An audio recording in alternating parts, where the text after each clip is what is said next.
জিজ্ঞাসা করলেন মা আদাতালাহা, হে আমার সাহাবী কিয়ামত সম্পর্কে জিজ্ঞাসা করো, কিয়ামত সম্পর্কে তোমার প্রস্তুতি কেমন জানতে চাই। প্রস্তুতি কি? কিয়ামত কি খুব সাদে, খুব আনন্দে, খুব আরামে? বালিসাতু মাউইদুহুম ওয়াসসাআতু আদহা ওয়া আমার।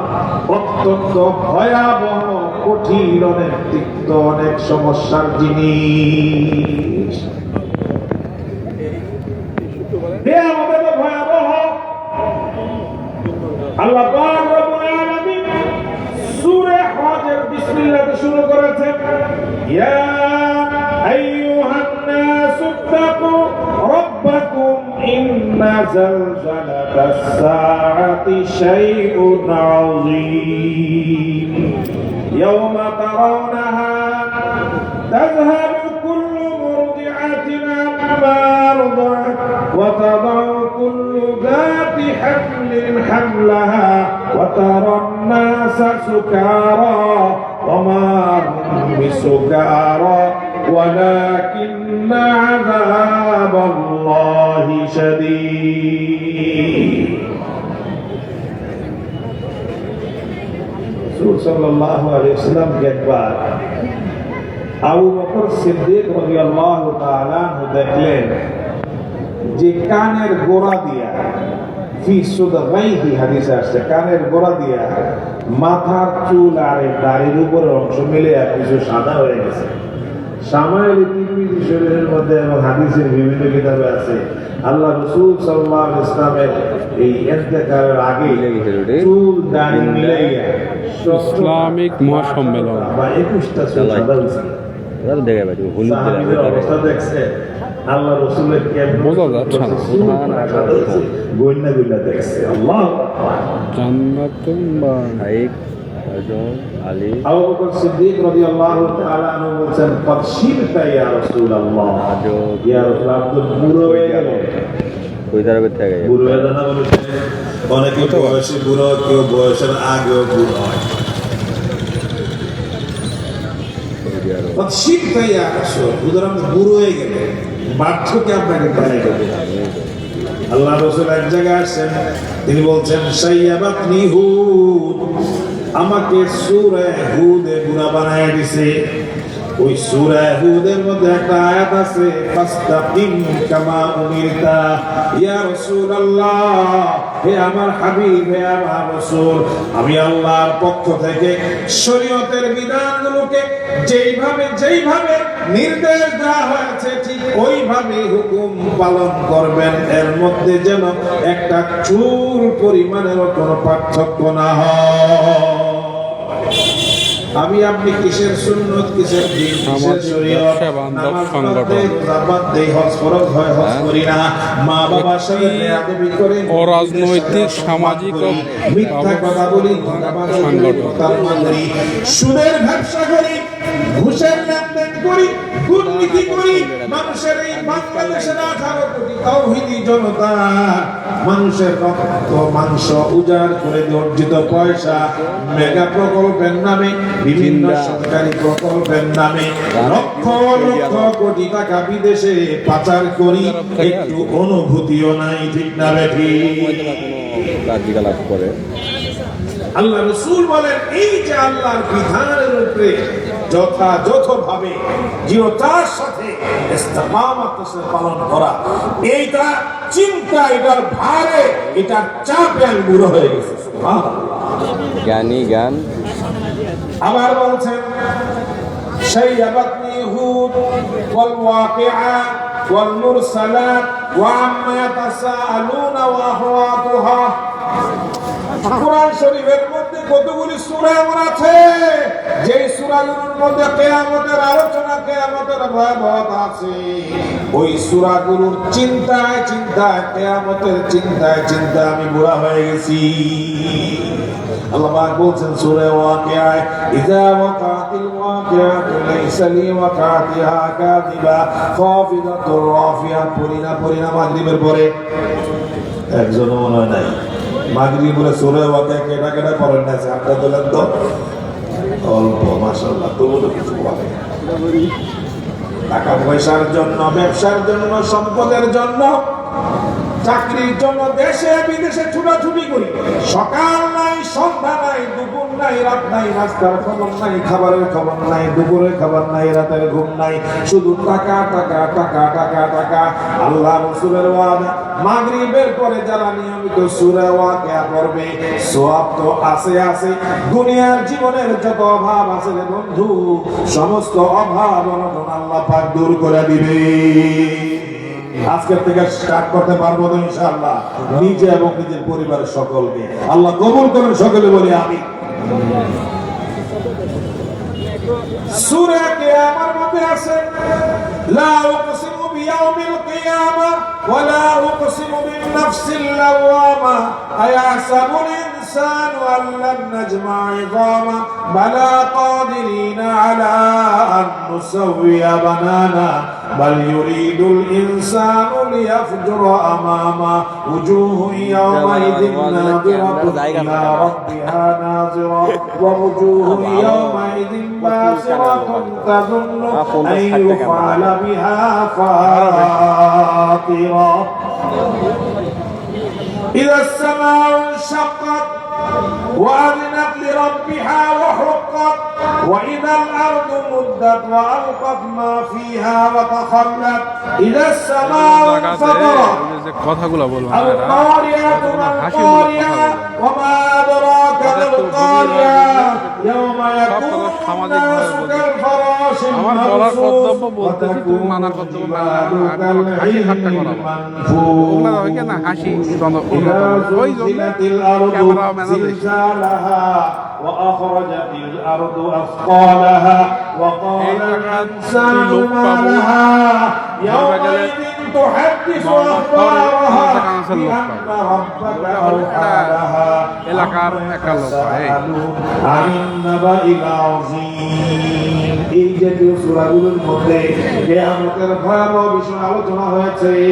সূরা হজের যে আয়াত আলোচনা করলাম, আল্লাহ পাক বলেন ইন্না জালজালাতাস সাআতি শাইউন আযীম।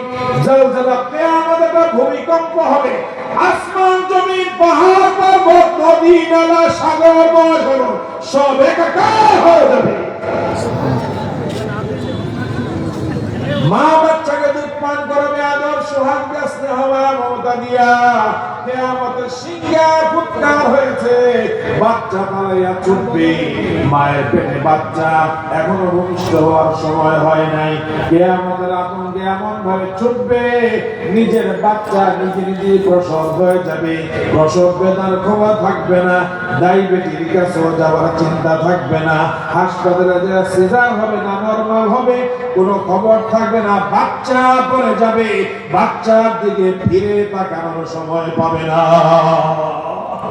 আল্লাহ হাবিব বলছেন এই কিয়ামত সম্পর্কে জিজ্ঞাসা করো, প্রস্তুতি কি?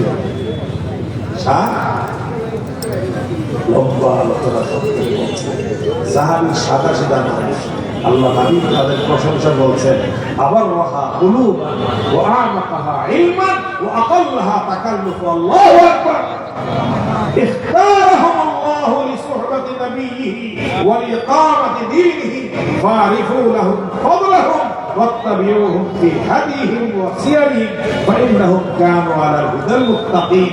عبد الله بن مسعود رضي الله عنه বলেছেন সাহাবীরা স্বচ্ছ দিলের মানুষ, দিলের মধ্যে কোনো কলুষ কালিমা ছিল না, কোনো পেশ ছিল না, সাদা সিধা মানুষ। আল্লাহ পাক এদেরকে আল্লাহ রাসূলের সুহবতের জন্য কবুল করতেন। সুবহানাল্লাহ। আল্লাহ আল্লাহ ফি আসহাবি লা তাত্তাখিদুহুম গারাদাম মিন বাদি। খবরদার খবরদার, আমার সাহাবীদেরকে কোনদিন তোমরা সমালোচনার পাত্র বানাইবা না। ওয়া ইন আমানু বিমিসলি মা আমানতুম বিহি ফাকাদ ইহতাদাউ। ঈমানের যাচাই বাছাইয়ের জন্য সাহাবীদের ঈমানকে কষ্টি পাথর বানিয়ে দিলেন আল্লাহর রাসূল। আসহাবী কান নুজুম, আমার সাহাবীরা তারকার মতো। রাদিয়াল্লাহু আনহুম ওয়া রাদু আন, আল্লাহ তাদের উপরে খুশি, তারাও খুশি। ওয়া কুল্লু ওয়াদাল্লাহু হুসনা, আল্লাহর নবীর মুখে আল্লাহ জানায় দিয়েছেন, শুনে নেন, আপনার সাহাবী সকলের জন্য আমি আল্লাহ জান্নাতের খুশখবরি দিয়ে দিলাম দুনিয়া থাকতে। সুবহানাল্লাহ বলে আসেন। সেই সাহাবীদেরকে যারা সমালোচনা করে, সেই সাহাবীদেরকে যারা সত্যের মানদণ্ড মানতে চায় না, এরা কোনদিন ইসলামী দল হতে পারে না, এরা কোনদিন ইসলামের গণ্ডির মধ্যে থাকতে পারে না। মনে থাকবো কথা। সাদা ফেলা সাহাবী জবাব দিয়ে আলোচনা, মা হাদাতুল্লাহ বিতাবিদি সালাতিন ওয়ালা সাদাকাতিন ওয়ালা সিয়ামিন, ইয়া রাসূলুল্লাহ, কিয়ামতের প্রস্তুতির জন্য অধিক পরিমাণ নামাজ, অধিক পরিমাণ রোজা, অধিক পরিমাণ দান করা কিছুই জমাই করতে পারি নাই, ইল্লা আন্নী উহিব্বুল্লাহ ওয়া রাসূলা, বাকি আমি আল্লাহকে মহব্বত করি, আল্লাহ রাসূলকে মহব্বত করি। আল্লাহ রাসূল খুশি হয়ে বললেন, আল মারউ মা মান আহাব্বা ওয়া আনতা মা মান আহবাবতা। হে সাহাবী, দুনিয়ার মধ্যে যে যাকে মহব্বত করে সে তার সাথে হাসর হবে। তুমি যদি সত্যি আমাকে মহব্বত করো, আল্লাহকে মহব্বত করো, আমার সাথে তোমার জান্নাত হবে। আল্লাহ নবী আসেনি দুনিয়াতে, কথা কয় না, আসেনি দুনিয়া, আমরা ওইদিকে আসে মনে হয়। গোলাম মোহাম্মদ কাদিয়ানির প্রভাবে এনে পড়ছে দিকে আবার পঞ্চগণে ইস্তেমা করে আমরা জানি নাম মনে হয় না। কালকে ঢাকাতে বিশাল সমাবেশ হইল কাদিয়ানিদের অমুসলিম ঘোষণা করার দাবিতে, আপনার খবরটা পান নাই মনে হয়। এখন নবী রাসূল আছে, আইব কারে পাবো, এই হোম ওয়ারাসাতুল আম্বিয়া। আল্লাহ রাসূল বলেন, আমারে পাবি না, আমার সাহাবীদেরকে পাবি না, তাবিঈদেরকে পাবি না, তবে তাবিঈদেরকে পাবি না। কুল আতিউল্লাহ ওয়া আতিউর রাসূলা উলিল আমরি মিনকুম, আল্লাহর অনুসরণ, আমার অনুসরণ, আমার পরে কিয়ামত পর্যন্ত উলামায়ে কেরামদেরকে আমার ওয়ারিস বানিয়ে গেলাম, তাদের অনুসরণ করো। ওয়া মান ইউতিল্লাহ ওয়ার রাসূল فأولئك مع الذين أنعم الله عليهم من النبيين والصديقين والشهداء والصالحين وحسن أولئك رفيقا। যারা আল্লাহর অনুসরণ করবে, যারা রাসূল অনুসরণ করবে, তারা নবীদের সাথে তাদের হাসর হবে, জান্নাত হবে। সিদ্দিক আবু বকর মার্কা সিদ্দিকদের সাথে হাসর হবে, জান্নাত হবে। শুহাদা আমির হামজা সাইয়্যিদুশ শুহাদা সহ যত শহীদ, সেই সাহাবায়ে কেরামদের বিভিন্ন যুদ্ধের থেকে নিয়ে পাক ভারতের যুদ্ধ, 13 শাপলা সত্তরের যুদ্ধ, 21 মোদী বিরোধী আন্দোলনের যুদ্ধ, যারা শাহাদাত বরণ করেছে তাদের সাথে জান্নাত হবে, হাসর হবে। আর সালিহিন নেক বান্দা, ইমাম আযম আবু হানিফা, ইমাম শাফি, ইমাম বুখারী, ইমাম মুসলিম, ইমাম তিরমিজি, ইমাম আবু দাউদ, ইমাম নাসাই, হাফেজ ইবনে হাজার আসকালানী রাহমাতুল্লাহ আলাইহি, আল্লামা আইনি রাহমাতুল্লাহ আলাইহি, আনোয়ার শাহ কাশ্মীরি, হুসাইন আল মাদানী, শাইখুল ইসলাম হযরত মাদানী রাহমাতুল্লাহ আলাইহি, কুতুবের শাহ রহিদ আহমদ গঙ্গোই, হাজি আব্দুল মুহাদ্দিস মক্কি, এই যে ধারাবাহিকতা, বাংলাদেশ হাফিজি, পীরজি, শাইখুল হাদিস আমিলিয়া আবর্তকি, জুনায়েদ বাবনগরী, নূর হোসেন কাসিমি, এই আলেম ওলামা এদের সাথে হাসর হবে। এটা আমরা কারাতে হাত তুলে দেখাই, নারায়ে তাকবীর, আর ওদের নারায়ে তাকবীর। ওলামায়ে হক্কানি, আওয়াজ বাড়ে বাড়ে, ওলামায়ে হক্কানি, ওলামায়ে রব্বানি। কেন? আল্লাহ পাক ওলামায়ে কেরামদের সার্টিফিকেট দিয়েছেন, ইন্নামা ইয়াখশাল্লাহ মিন ইবাদিহিল উলামা। ইহুদি খ্রিস্টানদের ষড়যন্ত্র উলামায়ে কেরামদের থেকে মানুষের ভক্তি শ্রদ্ধা সরাই নেওয়ার জন্য কখনো জঙ্গি, কখনো হক, কখনো আল কায়দা, কখনো রাজাকার, শব্দগুলি বলে কি বলে না, কিন্তু বাংলাদেশের জনতা এখনো পর্যন্ত উলামায়ে কেরামদের নেতৃত্বে চলছে, কিয়ামত পর্যন্ত চলবে। কেউ উলামাদের মহব্বত ছিনিয়ে নিতে পারবে না। যদি বলে ঠিক না ঠিক। ছোট্ট ঘটনা বলি, নির্বাচন, আচ্ছা পাঠাও, কে কোন দিকে যাবে জানি না, আচ্ছা পাঠায় তো পালাইছে, মাঝে মাঝে ধুসকি দেয়, কথা কয়, মাঝে মাঝে কি দেয়, এই ফুসকি মুসকি বাংলাদেশের মানুষ এদেরকে আর দেখতে চায় না। সামনে যারা আসবে সোজা হয়ে যদি আসেন আলহামদুলিল্লাহ, যদি তেরিমেরি করেন তাইলে কিন্তু আওয়ামী দল আবার জাগ্রত হবে। কথা বলেন, আবার কি হবে? খলিফা কেমন হবে, রাষ্ট্রপ্রধান কেমন হবে, এমপি কেমন হবে, মন্ত্রী কেমন হবে? ছোট্ট একটা কথা বলি, আবু বকর সিদ্দিক রাদিয়াল্লাহু তাআলা আনহু খলিফা, প্রতিদিন খাওয়া দাওয়া ভালো খানা হয় না। ওনার বিবি হযরত রুমান রাদিয়াল্লাহু তাআলা একদিন আবদার করলেন, আপনি খলিফাতুল মুসলিমিন, দীর্ঘদিন এই শুকনা রুটি আর কোন রকমের জাইতুনের তেল, এই শুকনা মুখা খাই, একটু মিঠাই মিষ্টি খাইতে মনে চায়, যদি একটু মিষ্টির ব্যবস্থা করতেন। আবু বকর সিদ্দিক রাদিয়াল্লাহু তাআলা আনহু বললেন, বাইতুল মাল থেকে যে পরিমাণ আমাকে ওয়াজিফা দেওয়া হয় এর থেকে বাড়তি কোনো ব্যবস্থা আমি করতে পারবো না, মিষ্টি যোগান দেওয়া সম্ভব নয়।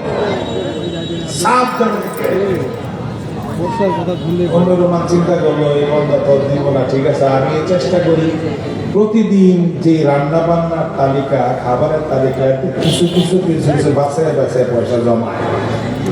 একদিন খাইতে বসছেন আবু বকর রাদিয়াল্লাহু তাআলা আনহু, বৈশা দেখেন যে খাবারের মধ্যে আলুয়া দেখা যায়, মিষ্টি দেখা যায়।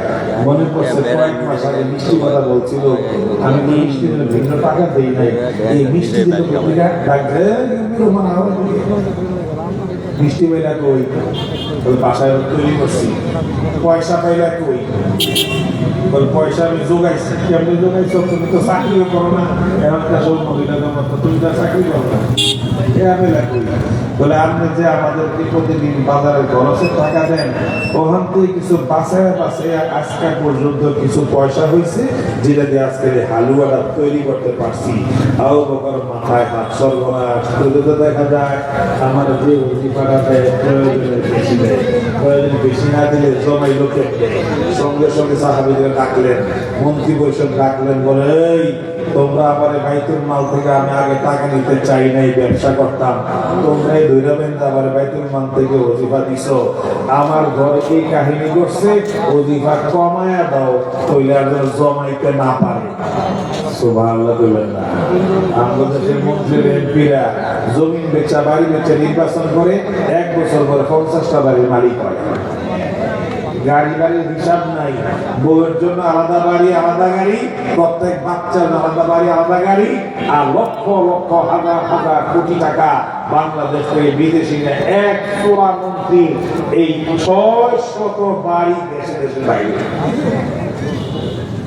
54 বছর পর্যন্ত এই লুটেরাদেরকে দেখছি, এই দুর্নীতিবাজদেরকে দেখছি, এই জালেম আর স্বৈরাচারদেরকে দেখছি। 24-এর গণ আন্দোলনের পরে এই লুটেরা দুর্নীতিবাজদের সমাজ আর দেখতে চাই না। এইবারে বাংলাদেশ ইসলামের বাংলাদেশ, কারা কারা রাজি হাত তোলেন? এইবারে বাংলাদেশ, আরে জোরে করে, এইবারে বাংলাদেশ, এইবারে বাংলাদেশ উলামায়ে কেরামের বাংলাদেশ। মনে থাকবো কোথায় না? এক বছরে আরো 16 টাকা বেড়ে গেছে। সাহেবের মতো এই ওলামায়ে কেরাম নেতৃত্বে বসান, দুর্নীতি হবে না, চুরি হবে না, ডাকাতি হবে না, খুন খারাপি হবে না, হামলা হবে না, মামলা হবে না, প্রত্যেকটা নাগরিক শান্তিতে বসবাস করবে। সরকারি প্রজেক্টের যত বরাদ্দ 100% কাজ হবে। ওলামায়ে কেরাম মরে যাবে, না খায় থাকবে, রাষ্ট্রীয় সম্পদ একটাও পকেটে ঢোকাবে না, এটা ওলামায়ে কেরামদের বৈশিষ্ট্য। এই জন্য আবার বলি, আগামীর বাংলাদেশ ওলামায়ে কেরামের বাংলাদেশ। বলেন না আমরা এবারের বাংলাদেশ, আগামীর বাংলাদেশ, আগামীর বাংলাদেশ কোরআন সুন্নাহর বাংলাদেশ। আল্লাহ পাক কবুল এবং মঞ্জুর করুন, সকলে বলি আমিন। অরাজনৈতিক সামাজিক ওলামা পরিষদ নওগাঁকে রাজনৈতিক কথা ঢুকে গেল, তার লাভ কি হলো? একটা অনুষ্ঠান উপহার দেওয়ার জন্য কম মূল্যতে লেখা আছে একটি অরাজনৈতিক সামাজিক ও ব্যবসা বান্ধব সংগঠন প্রজ্ঞায়, দক্ষতায়, ধৈর্যে, তাকওয়া, তহরতে আরো উন্নতি এবং তারাক্কি নসিব করেন। আমিন। দাওয়ানা আলহামদুলিল্লাহি রাব্বিল আলামিন। আসসালামু আলাইকুম ওয়া এই জিনিসটাই মানুষ হচ্ছে পছন্দ করে না ইসলামে, বুঝতে পেরেছো?